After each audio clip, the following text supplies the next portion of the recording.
Жайылтып ишке ашырып аткан ушул Улан Нарматов деген жигит ушул болот. Мынау азыр багын барып көрөсүңөр, түрлүү түмен сорттордогу алмалардан гиляс бардыгынан өстүрүп атат. Ушулар барып көрөсүңөр. Ага чейин өзүнүн мына теоретический жагын сизге түшүндүрүп берсин. Анан болду деп бир суроо жооп бүткөндөн кийин анан бактап өтөбүз. Практический жагы. Көрдүңөрбү? Бул жерде мына алманын кени мына Кербендин алмасы, Аксынын алмасы о Ташкентте сатылчу эле сайыз болганда. Азыр эми Россияга да кетип атса керек. Ошол Аксынын өкүлдөрү бар. Жаңы жол айыл өкмөт деген. Анан Базаркондун 4 айыл өкмөтүнөн бар. Сейдукун, Базаркон, Акман, Кеңеш айыл өкмөтүнөн. Анан Нокендин кече автобуска батпай калгандары бар. Бүргөндүдөн Момбеков, Нокен айыл өкмөттөрүнөн бар представителдер. Мурда партияга кошулбай калгандар ушулар. Негизинен ушул 3 райондун өкүлдөрү да. Анда сөздү улаңа берсек, а? Хуш келипсиздер. Ассаламу алейкум. Алейкум ассалам. Менин атым Улан Ажы. Айтып кетти. Бул интенсив багбанчылык өзү аты айтып тургандай эле интенсивдүү деген бул тез деген маанини түшүндүрөт. Эгерки бийик өсө турган бактар коммерческий продукция, товарный продукция өтө кеч берет. 5-6 жылда барып оз тесте, 10-15 жылга барып анан товарный продукция берет. Эгер алманы айта турган болсо, кокон келерс деле 15-20 жылга барат да. Анан окумуштуулар өзү бул негизи сайыз малында эле бизде ойлоп табылган методика болгон да. Мичурин, Будаговский деген окумуштуулар ойлоп тапкан.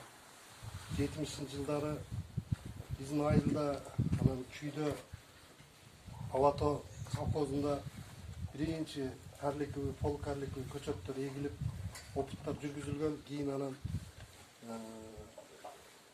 адистер жетишпегендиктен элдер анча кабыл албагандан ал технологияларды чет өлкө алып кеткен да. Азыр Жаңы Зеландия, Европа, Америка бүт эле алдыңкы мамлекеттер ушул интенсивдүү гана неме багбанчылык менен алектенишет. Бийик өсө турган бак ал өткөн кылым болуп эсептелет да.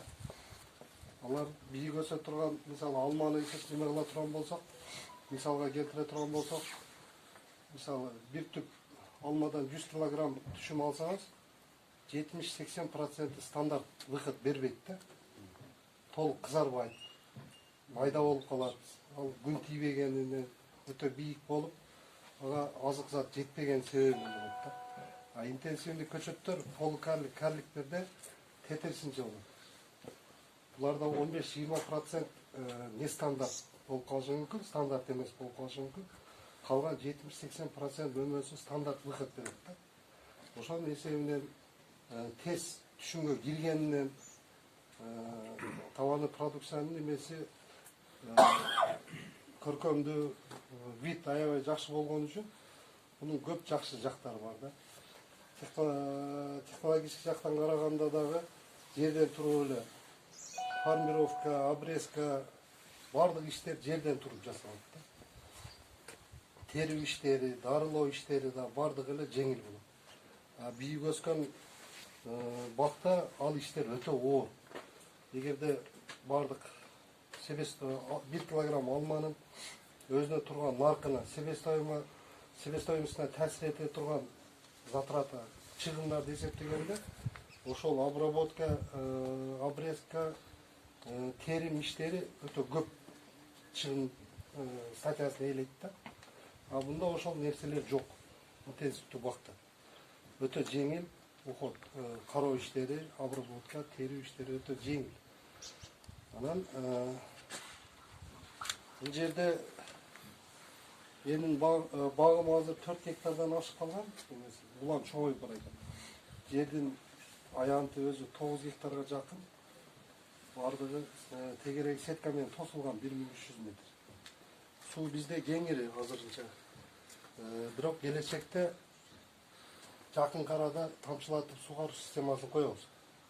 Тамчылатып сугаруу системасын койгондо өтө көп жакшы жактары бар. Көчөттүн түбүнө гана суу берилет. тамчылатып сугаруу системасы менен жер семирткичтер, анча мынча зыянкеч курттарга каршы дары да тамчылатып сугаруу системасы менен бериле берет да. Анан жайылып суу кетпеген үчүн ото чөптөр да анча өспөйт. Азыр биздикинде мүмкүн болушунча тырмап гербицид пайдаланып неме кылдык, бирок күздө кичине чөп өстү. Ал чөптүн деле кичине пайда жагы бар. Жерде микориза пайда болуш керек, пайдалуу бактериялар жашаш керек. Аны толук жок кыла берсең да жер өлүп калат да. Бул жерде негизги культуралар алма. 1,5 миң түп алма бар. 1,5 миң түптө кокон килес бар. 300 түп алмурут бар. Анан ежевика бар, и жүзүм бар кичине. Биздин чарба мурун.